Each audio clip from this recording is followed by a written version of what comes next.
So most people who try dropshipping quit, and not even after like 2 years, but after a couple weeks or a couple months already.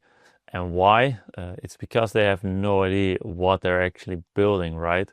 So today I'll be talking about how you can be in that 5% that actually does make it work and that sticks to it and can make amazing money from this business model. So if you don't know who I am yet, I'm Lars. I've built my own e-com brand, Nancy Home Store, to around $9 million in sales. And now I'm helping other e-commerce store owners to essentially do the same thing. So without any further ado, let's dive right into it. So the first reason that a lot of store owners quit is that they chase trends and they don't chase real demand. So they might be scrolling on TikTok or Instagram and they see a very cool looking gadget or a product that they see go viral and has millions of views, and they launch their store the next day as well with that same product, and they expect it to sell the same way as well. And when it doesn't work like that and they find that out, they quit a few weeks after that. So the solution to this is to pick a real niche and to solve a real problem for people.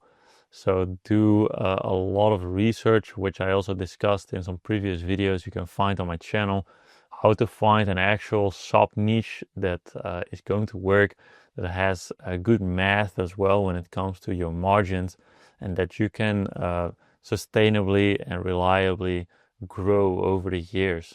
Now, the second reason that people quit dropshipping is that they have amazingly unrealistic expectations. So they expect if they start their store today, within a few weeks, they should have done like 10 grand in sales already, which honestly, if you're just starting out, is not going to be the case. So if you are very experienced, then that's not a big deal to do 10 grand in sales. Like even 10 grand a day is realistic, not within a couple days, but if you know what you're doing, you know how to get to that level again. But that's only when you've already done that in the past. If you're just starting out, then you should be very conservative when it comes to setting goals, and you should become more of a student that's just in here to learn and to enrich your skills of marketing and e-commerce, and to later down the line make money from it.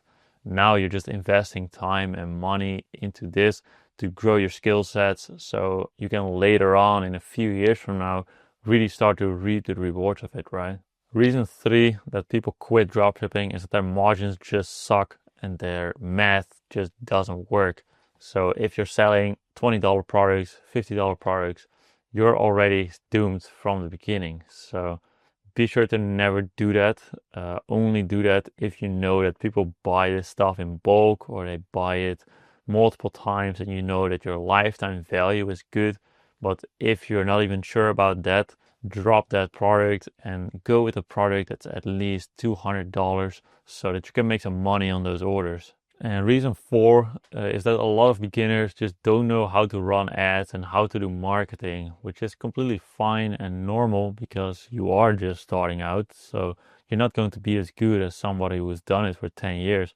But what you should do is to study human psychology, to get into people's heads and to know what makes them buy from you, right? So that way you're able to optimize your store in the perfect way to make people buy products. You're able to make your ad creatives speak to the people that you're targeting. And after you've gained all that knowledge from reading psychology books, just reading regular books, which might sound crazy nowadays, but it's actually the best way to learn psychology. Then after you've done that, you can start to practice and test different ads with those psychological principles in mind, right? So take a good couple months to even just study psychology and read books and get yourself prepared